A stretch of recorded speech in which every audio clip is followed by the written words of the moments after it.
굿모닝. 오늘도 주님의 은혜와 평강이 사랑하는 성도님들 심령에 충만하기를 소망합니다. 하나님 말씀은 욥기 9장 11절에서 24절입니다. 욥기 9장 11절에서 24절 말씀을 제가 봉독하겠습니다. 그가 내 앞으로 지나시나 내가 보지 못하며 그가 내 앞에서 움직이시나 내가 깨닫지 못하느니라. 하나님이 빼앗으시면 누가 막을 수 있으며 무엇을 하시나이까 하고 누가 물을 수 있으랴. 하나님이 진노를 돌이키지 아니하시나니 라합을 돕는 자들이 그 밑에 굴복하겠거든. 하물며 내가 감히 대답하겠으며 그 앞에서 무슨 말을 택하랴. 가령 내가 의로울지라도 대답하지 못하겠고 나를 심판하실 그에게 간구할 뿐이며 가령 내가 그를 부르심으로 그가 내게 대답하셨을지라도 내 음성을 들으셨다고는 내가 믿지 아니하리라. 그가 폭풍으로 나를 치시고 까닭없이 내 상처를 깊게 하시며 나를 숨쉬지 못하게 하시며 괴로움을 내게 채우시는구나. 힘으로 말하면 그가 강하시고 심판으로 말하면 누가 그를 소환하겠느냐. 가령 내가 의로울지라도 내 입이 나를 정죄하리니 가령 내가 온전할지라도 나를 정죄하시리라.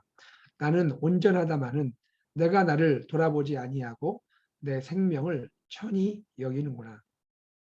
일은 다 같은 것이라. 그러므로 나는 말하기를 하나님이 온전한 자나 악한 자나 멸망시키신다 하나니 갑자기 재난이 닥쳐 죽을지라도 무죄한 자의 절망도 그가 비웃으시리다. 세상이 악인의 손에 넘어갔고 재판관의 얼굴도 가려졌나니 그렇게 되게 하니가 그가 아니시면 누구냐. 아멘. 성도님들, 욥기가 진행되는 가운데 이제 빌닷의 말에 대해서 욥이 대답하는 내용 중에 한 단락입니다. 주일 말씀부터 욥이 대답을 하고 있는데 오늘은 주일에 이어서 욥이 계속해서 빌닷의 말에 답하고 있는 그런 내용입니다. 오늘 내용 가운데 가장 핵심적인 내용은 이런 것입니다. 욥은 하나님께 자신이 무력한 존재일 수밖에 없음을 토로하고 있습니다. 그뿐 아니라 자신의 경험을 넘어서 인간 존재에 대해서 하나님과 인간 존재의 관계가 어떤 것인지 욥은 자신의 경험을 기초로 해서 그 관계를 표현하고 있습니다. 그것은 이것입니다. 사람은 하나님 앞에 무력한 존재일 수밖에 없다는 것입니다. 하나님 앞에 무력한 존재, 그가 사람이라는 것이죠. 왜 그럴까요? 그 이유는 하나님은 절대 권능을 가지신 분이기 때문입니다. 절대 권능의 하나님이 빼앗으시면 어느 누구도 막을 수 없는 것이죠. 하나님께 왜 나의 소유와 나의 모든 사랑하는 것, 내가 아끼는 것을 빼앗으십니까? 라고 감히 항의할 수도 없다는 것이죠.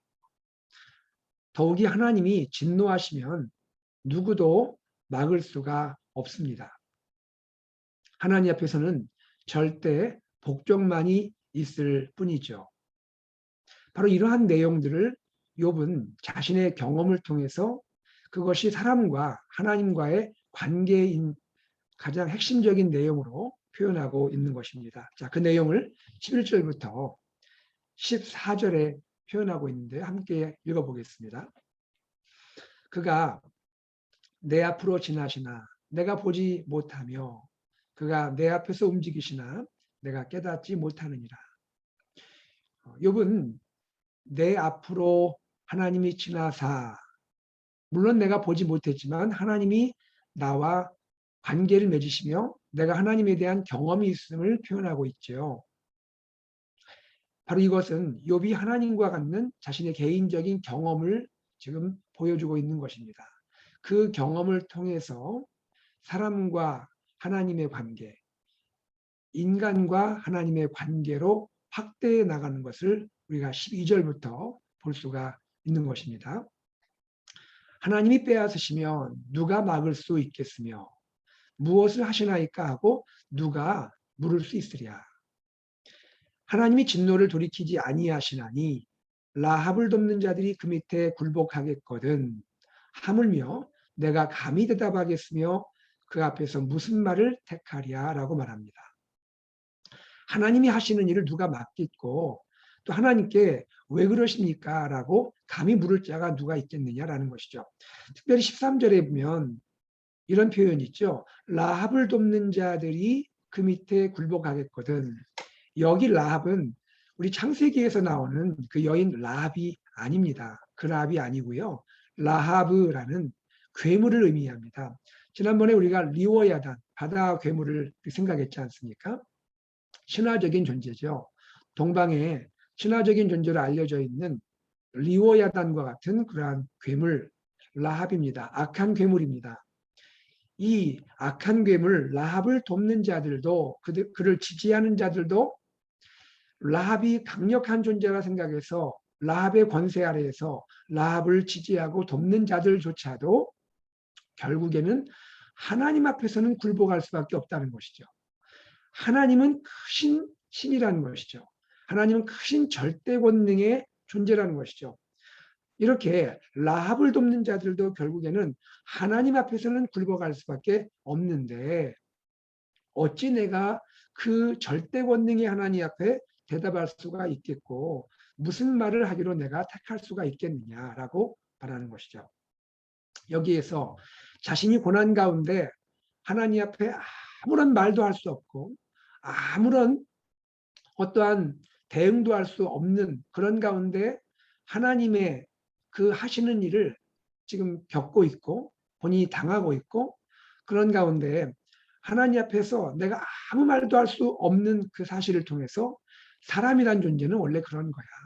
하나님이 절대 권능이 하나님이 하시는 일을 누가 막겠어? 누가 하나님께 왜 그러셨냐고 물을 수가 있겠어라고 그렇게 표현하고 있는 것입니다. 바로 이것이 욥이 마음으로 느끼고 있는 그런 상황인 것이죠. 자, 그 다음입니다.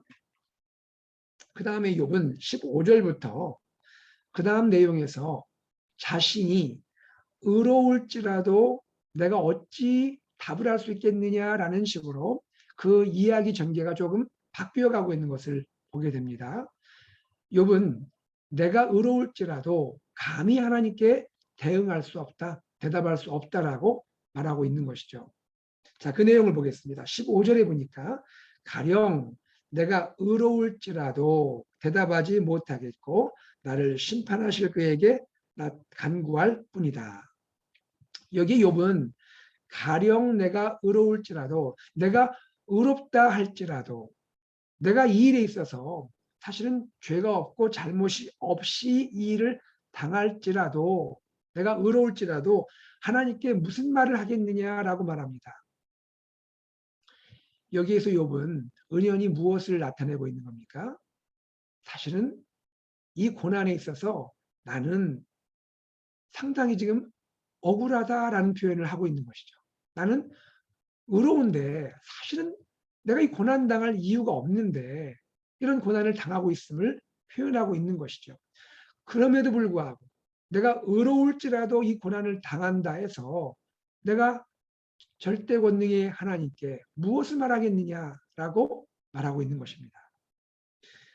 17절에 보면 욥의 그 마음의 아픔이 조금 더 깊이 표현되고 있습니다. 그가 폭풍으로 나를 치시고 까닭 없이 내 상처를 깊게 하시며 나를 숨쉬지 못하게 하시며 괴로움을 내게 채우시는도다. 욥이 그 말하는 가운데 이 단어가 우리의 마음에 와닿지 않습니까? 까닭 없이. 하나님이 까닭 없이 나를 치시고 하나님이 까닭 없이 내 상처를 깊게 하신다. 나에게 괴로움을 주시고 상처를 깊게 하신다. 여러분, 이 까닭 없이라는 이 단어 누가 떠오르십니까? 천상회의 가운데 사탄이 하나님께 욥을 참소하면서 욥을 비난하면서 한 말 기억하지 않습니까? 까닭 없이 욥이 하나님께 그렇게 순전함을 지키겠습니까? 까닭없이 하나님을 그렇게 말하자면 순종하겠습니까? 경외하겠습니까? 사탄이 욥을 향하여 한 말 여러분 기억하시죠? 까닭없이. 하나님도 그 말에 대해서는 은연중에 하나님이 인정하시면서 그러나 그렇지 않다라고 하나님이 또 말씀을 하셨죠. 까닭없이. 그 사탄의 이야기가 떠오릅니다. 연상되는 대목입니다. 여기서 무엇을 봅니까? 욥은 이렇게 느끼고 있는 거예요. 하나님께서 나를 까닭없이 이렇게 대하신다. 까닭없이 나를 이렇게 괴롭게 하시고 나에게 상처를 주신다라고 느끼고 있는 것입니다. 여러분 어떻습니까? 욥이 이렇게 느끼고 있는 이 자체는 욥에게 있어서 사실인 것이죠. 욥은 또 그렇게 느낄 수밖에 없는 것이죠. 왜냐하면 욥은 자신이 아무리 살펴봐도 내가 이 고난을 당할 이유가 없다고 생각하는 것이죠. 무슨 잘못을 한 것이 없거든요. 욥은 하나님을 경외하는 사람이었고 하나님의 순전함을 지키고자 부단히 노력했던 사람이거든요. 그 이유를 모르겠습니다. 왜 내가 이런 고난을 당하는지 알 수가 없는 것입니다. 예, 그렇죠. 사실 욥의 고난은 이해할 수가 없는 고난입니다. 하나님만이 아시는 고난이죠. 하나님과 또 천사들과 그곳에 사탄이 있었던 천상회의의 내용을 욥은 전혀 알지 못하는 것이죠. 그러니 욥의 입장에서 볼 때는 이 모든 일이 까닭없이 나에게 이루어지고 하나님은 대체 까닭없이 나를 이렇게 힘들게 하시고 고난을 주신다라고 느낄 수밖에 없는 것이죠. 욥의 느낌과 욥이 이렇게 생각하는 것은 욥에게 있어서는 그럴 수 있는 것입니다. 그렇게 여길 수가 있는 것이죠. 이런 부분에서 우리는 욥을 비난하거나 또 정죄할 수는 없는 것이죠.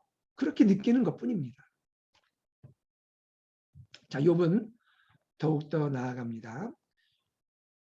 자, 20절 볼까요? 가령 내가 의로울지라도 내 입이 나를 정죄하리니 가령 내가 온전할지라도 나를 정죄하시리라.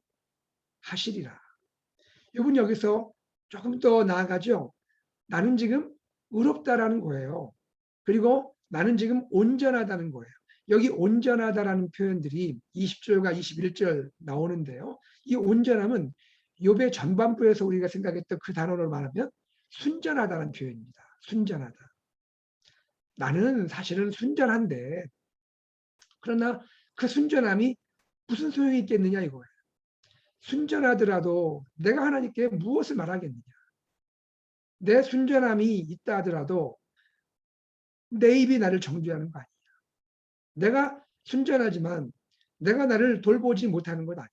내 생명을 결국 천하게 여길 수밖에 없는 것 아니냐 하면서 한탄하고 지금 비통한 마음을 표현하고 있는 것이죠. 자, 여러분 여기에서 우리는 욥을 볼 때 이런 생각이 들지 않습니까? 욥이 지금 하나님께 말하면서 결국은 하나님 은혜를 구하는 모습을 보이는데요. 하나님 나를 긍휼히 여기세요.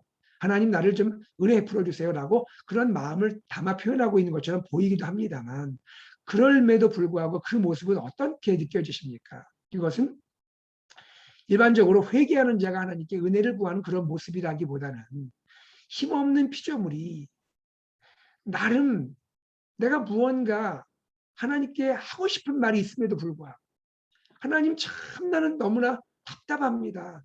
한편으로 나는 솔직히 좀 억울합니다. 나는 도대체 이유를 모르겠습니다라고 무언가 말을 하고 싶음에도 불구하고 그 말조차 할 수 없는 그런 피조물이 절대 권능의 하나님께 말하면서 그런 관계에서 은혜를 구하는 모습처럼 느껴지지 않습니까? 바로 그것이 욥의 모습인 것이죠. 까닭없이 고난을 당하는 자의 그러한 안타까운 모습, 그러면서 은혜를 구하는 그런 모습도 나타나지만 그러나 그조차도 하나님께 아무것도 말할 수 없는 그러한 안타까운 가운데서 하나님께 은혜를 구할 수밖에 없는 그러한 피조물의 모습을 보여주고 있는 것입니다. 이것이 욥이 느끼고 있는 마음이고 욥이 느끼고 있는 자신의 상황이라는 것이죠. 여러분, 욥은 결국 이렇게 말하는 것입니다. 하나님 나는 숨 쉴 틈도 없이 고난을 당하고 있고요. 나의 의로움을 입증할 기회조차 없이 고난을 당하고 있는 것 아닙니까? 라고 말하고 있는 것이죠. 성도님들, 우리가 정말 이해할 수 없는 고난을 겪고 정말 그 원인을 모르는 그런 고난 가운데 있다고 여길 때 여러분 욥의 마음이 와닿게 될 것입니다. 욥이 바로 어쩌면 우리의 모습을 보여주고 있을 수 있는 것이죠. 무엇입니까?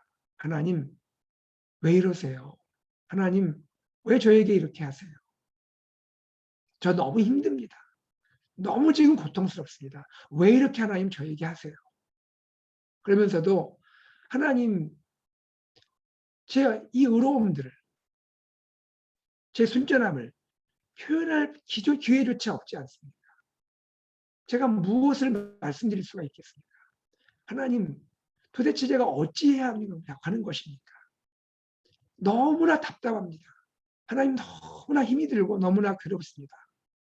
하나님 어쩌면 좋습니까? 바로 이것이 욥의 깊은 한탄인 것이죠.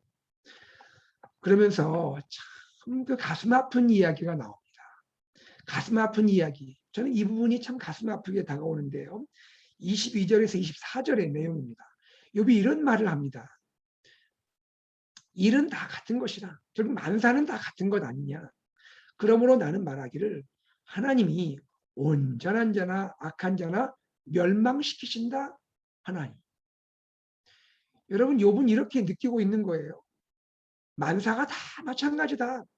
결국 내가 이 고난을 겪어보니 하나님은 온전한 자도 악한 자도 다 똑같이 멸망시키는 것이다. 하나님은 다시 말해서 악한 자, 의로운 자 구별하지 않으신다. 하나님 구별 없이 다 그냥 하나님의 그 절대 권능 앞에서 그 절대 권능으로 다 멸망을 시키시는구나. 이렇게 느낀다는 거죠. 23절 보십시오. 갑자기 재난이 닥쳐 죽을지라도 무죄한 자의 절망도 그가 비웃으시리라. 의로운 자, 무죄한 자가 이렇게 고난으로 절망을 당하는 그 순간인데도 하나님은 그것을 보고 비웃으신다. 즉 하나님은 너는 결국 피조물에 불과하지 않니? 하고 그렇게 말씀하시며 그것을 멀리서 비웃으시는구나라고 욥은 말하고 있는 거예요. 24절에 보십시오. 세상이 악인의 손에 넘어갔고 재판관의 얼굴도 가려졌다.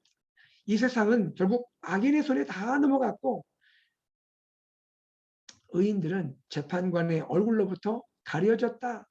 제대로 의로움을 그것을 인정받거나 변호받을 길이 없구나. 세상은 다 그렇게 되어버렸구나. 라고 말하는 것이죠. 그러면서 그 마지막에 무엇을 말합니까? 마지막 부분이 중요한 것 같습니다.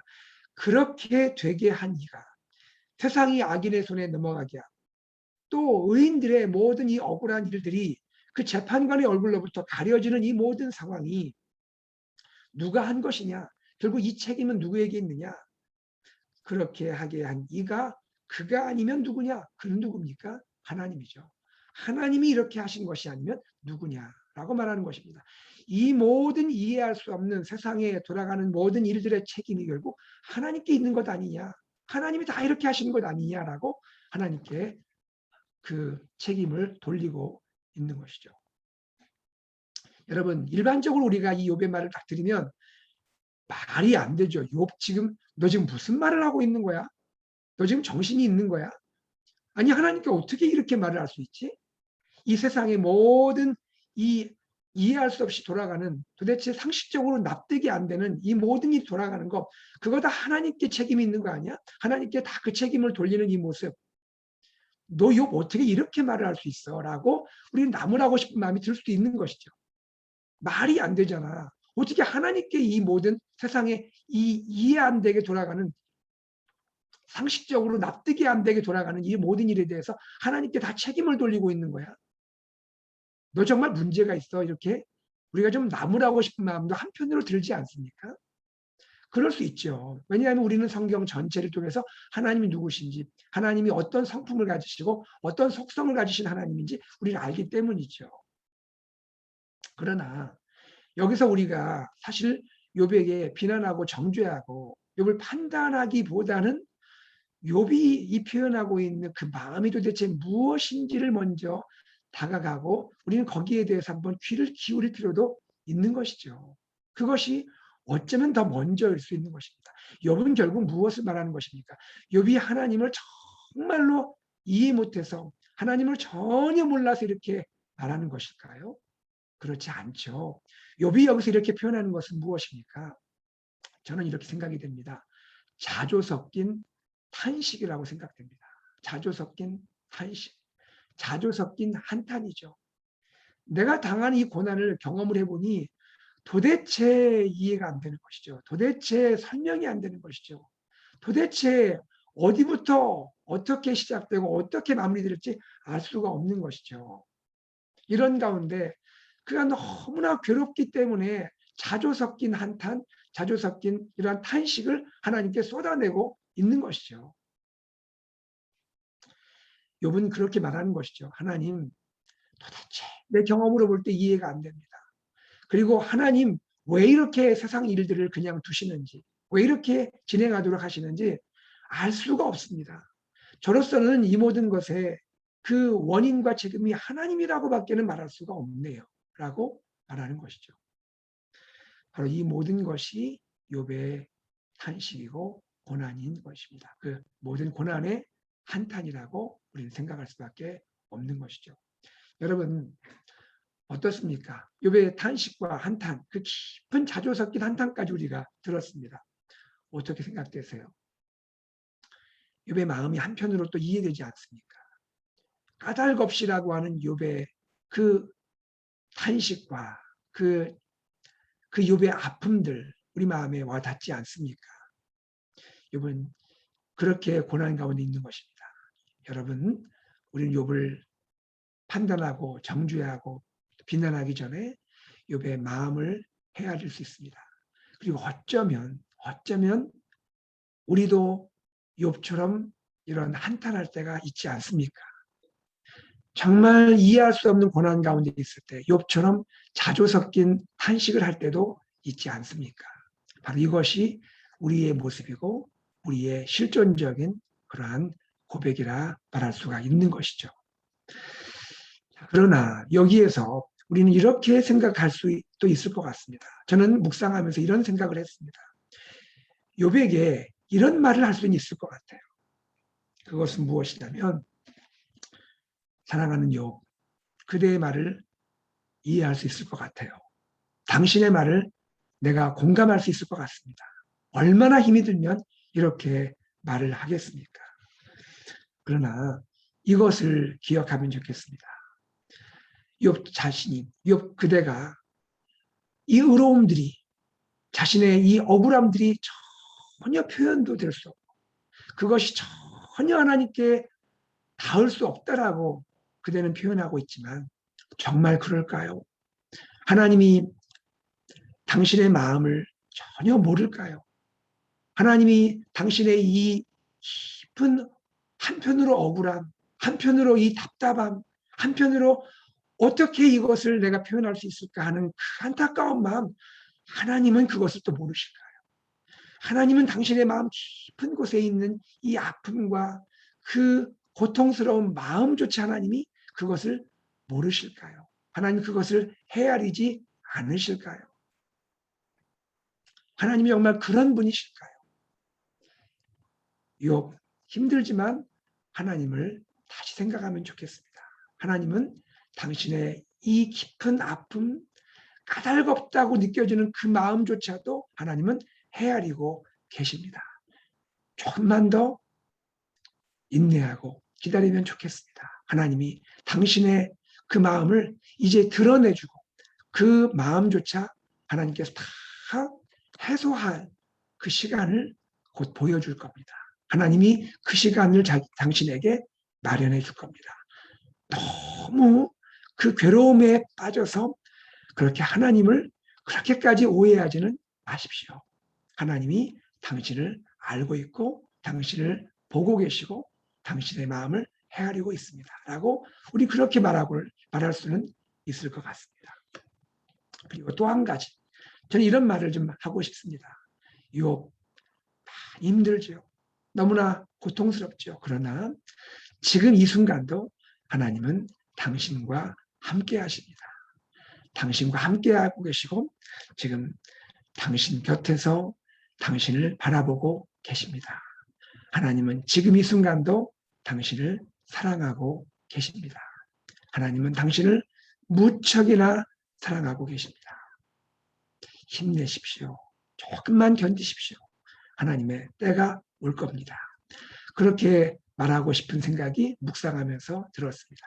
여러분은 어떠십니까? 여러분은 어떻게 생각되십니까? 욥은 나입니다. 욥은 우리들입니다. 욥은 다른 사람이 아닙니다. 여러분 힘겨운 고난 가운데 계실 수 있습니다. 참 어려우실 수 있습니다. 도대체 마음조차 어떻게 표현하기 어려운 그런 상황 가운데 있을 수 있습니다. 여러분 기억하십시오. 하나님이 여러분을 알고 계십니다. 여러분의 그 마음조차도 헤아리고 계십니다. 조금 있으면 하나님이 여러분의 마음이 이제 해소될 수 있도록 역사하실 겁니다. 친구들을 향하여서도 하나님이 말씀할 겁니다. 욥은 그런 자가 아니다라고 말씀할 겁니다.